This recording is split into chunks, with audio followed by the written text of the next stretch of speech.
Hi friends, welcome to my channel SRS life. நாம் இன்றைக்கி இந்த வீடியோவில் வாழைப்பூ கூட்டு எப்படி செய்கிறதுன்னு பார்க்கலாம். ஃபஸ்ட்டு நான் ஒரு பேன் எடுத்துக்கிறேன். அதில் கொஞ்சம் எண்ணெய், கடுகு, உளுத்தம் பருப்பு போட்டு தாளிச்சுக்கிறேன். வாழைப்பூவை முதல்ல சின்ன சின்னதாக கட் பண்ணி கொஞ்சம் மோர் கலந்த தண்ணியில் ஊற வச்சுருக்கேன். ஸோ தட் அது ரொம்ப கருப்பாகாமல் இருக்கிறதுக்காக.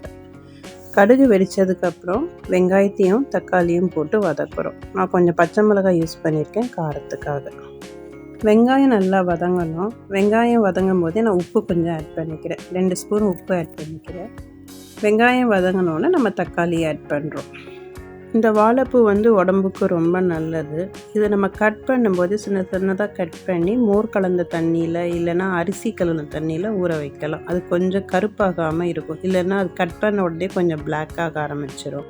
அதுக்கப்புறம் 1/2 ஸ்பூன் மஞ்சத்தூள், 3 ஸ்பூன் சாம்பார் பொடி, 2 ஸ்பூன் மிளகாத்தூள், கொஞ்சம் இஞ்சி பூண்டு விழுது, இதையும் அதோட ஆட் பண்ணி நல்லா வதக்குறேன்.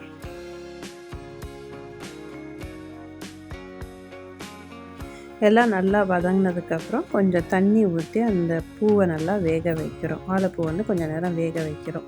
இந்த குழம்புக்கு நான் கொஞ்சம் துவரம்பருப்பு எடுத்திருக்கேன். 1 கப் துவரம்பருப்பை குக்கரில் ஏற்கனவே வேக வச்சு எடுத்து வச்சுருக்கேன். இந்த தண்ணி கொதித்ததுக்கப்புறம் நான் துவரம்பருப்பையும் அதோடு நான் ஆட் பண்ணிடுவேன்.